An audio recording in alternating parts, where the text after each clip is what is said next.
Okay, hi guys. I'm going to work a few from this derivative tests homework. I'm going to do number 6, number 7, and number 12. If you guys have other questions, let me know, or for sure ask Talon tomorrow in class. In fact, I'll probably extend this homework so that you guys will have a little bit of extra time, but I'll send you an email in a bit. Okay, so let's look at number 6. Okay, number 6 says, it's just like number 7 and 8. It says to find all the critical points, and then use the first derivative test to find local max and mins, okay, and then find absolute max and mins. So the first one, for my number 6, I have this lovely polynomial, and if I want to find critical points, I take the derivative, so I get 4x plus 3, set it equal to 0, and I get x equals negative 3/4 is my only critical point. So I put that on a number line, and I be sure that I label my number line, okay? And then I'm going to test points, and I test something to the left of negative 3/4 and to the right of negative 3/4, and I get a minus and then a plus, okay? So that means we have a local minimum at x equals negative 3/4. Okay, we don't actually yet know the local minimum value.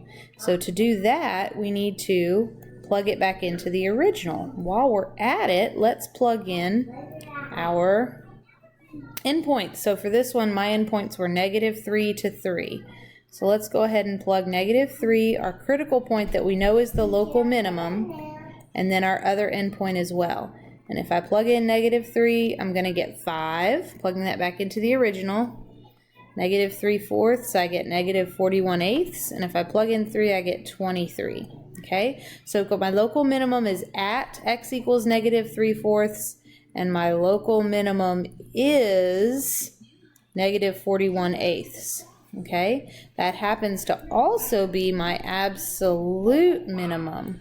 Okay, because it's the smallest y value on the entire interval, and 23 is my absolute maximum, which occurs at x equals 3.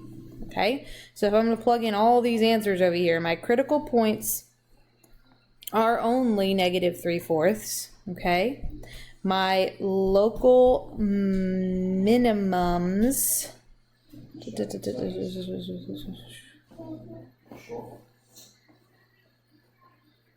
I only have a local minimum, right? Yep. And it is negative 3/4. Okay, and then down here where we want our absolute maximum and absolute minimum, we were on a closed interval. Okay, so we're going to have both, right? Extreme value theorem. The absolute minimum is negative 41/8 at the critical point, negative 3/4, and the absolute maximum is 23 at the end point, x equals 3. Okay. Let's look at number 7, which is super similar. Okay, I'll write it over here.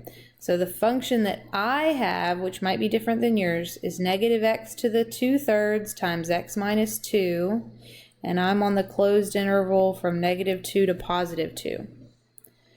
So the first thing I'm going to do is distribute so that I don't have to deal with a product rule, right? So we have negative x to the 5/3, because when I multiply with the same base, I add the exponents, and then it becomes plus 2x to the 2/3. So when I take my derivative, I get negative 5/3 x to the 2/3 plus 4/3 x to the negative 1/3, and I set this equal to 0 to find critical points. I can factor out a 1/3.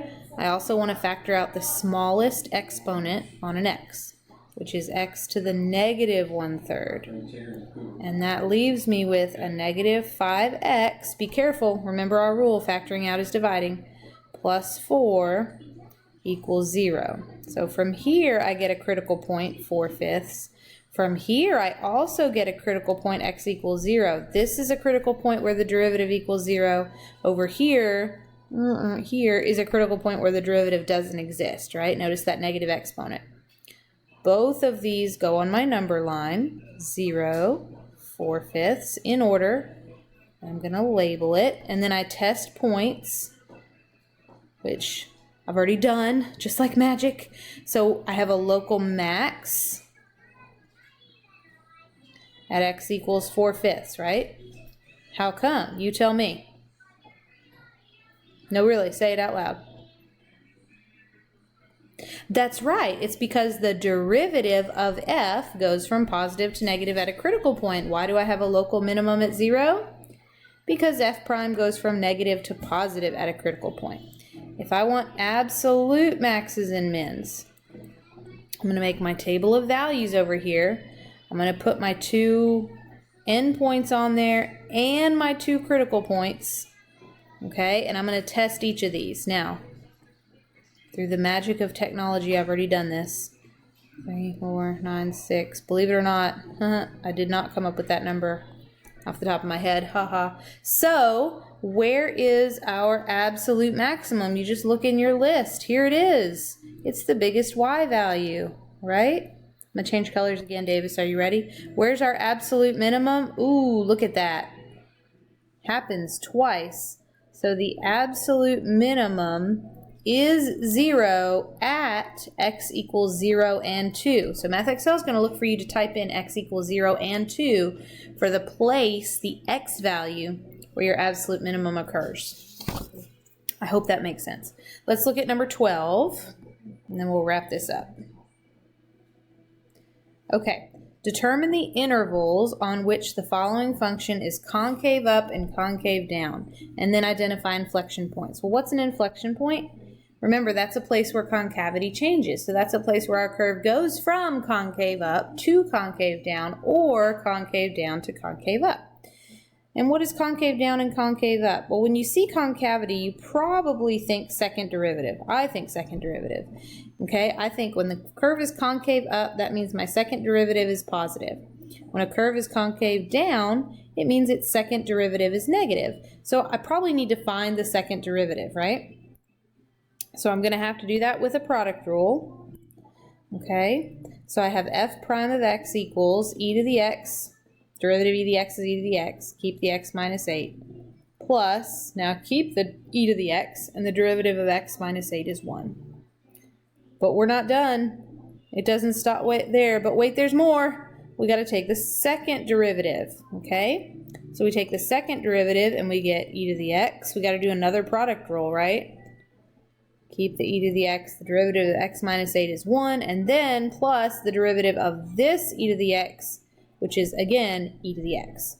Okay? Seems crazy, doesn't it?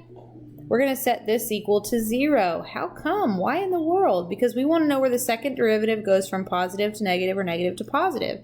And remember, intermediate value theorem says you can't go from above to below the x-axis without going through the x-axis. Okay? Just like when we were finding critical points and doing maxes and mins, we do kind of the same thing here, but with the second derivative. I'm going to factor out an e to the x, which leaves me with x minus 8, which doesn't really need to be in parentheses anymore, does it? In a plus 1 and another plus 1, right? From this term and this term. I set each piece equal to 0. Over here I have x minus 8 plus 2. Interesting. X minus 6 equals 0, so x equals 6. What a lovely critical point. Over here, not critical point, not a critical point. Well, critical point of f prime, right? But really a place where the second derivative equals 0. What about over here? If I want to solve this, I would need to take the natural log of both sides. Uh-oh. Can I take the natural log of 0, Jackson? No, you can't. Or anything negative for that matter. Don't be ridiculous. So I'm going to put my only sort of special points. You can't see me, but I'm using air quotes, special points. Okay, because these are zeros of the second derivative on a number line, because I want to know where my function is concave up. When does that happen? When my second derivative is positive. I'm now going to plug in points to the left and to the right of 6, just like I did before. This is kind of parallel, right? And I'm noticing that on negative infinity to 6, on this interval, f double prime is negative. What does that mean? That means f is concave down. Yes, it does. So on this interval, f is concave down. Okay, from 6 to infinity, f double prime is positive. Look at our number line. What does that mean? That means f is concave up.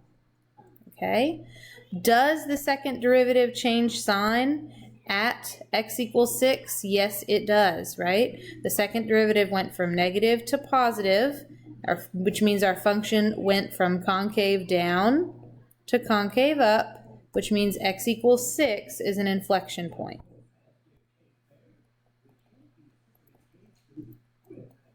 Okay, I really hope that helps. I hope you guys aren't too overwhelmed. Please don't stress out. It's going to be fine. It's going to be wonderful. You're going to love Talon. She's going to make it all better, and then I'll be back in a week. I'll see you guys. Have a wonderful time. Bye-bye.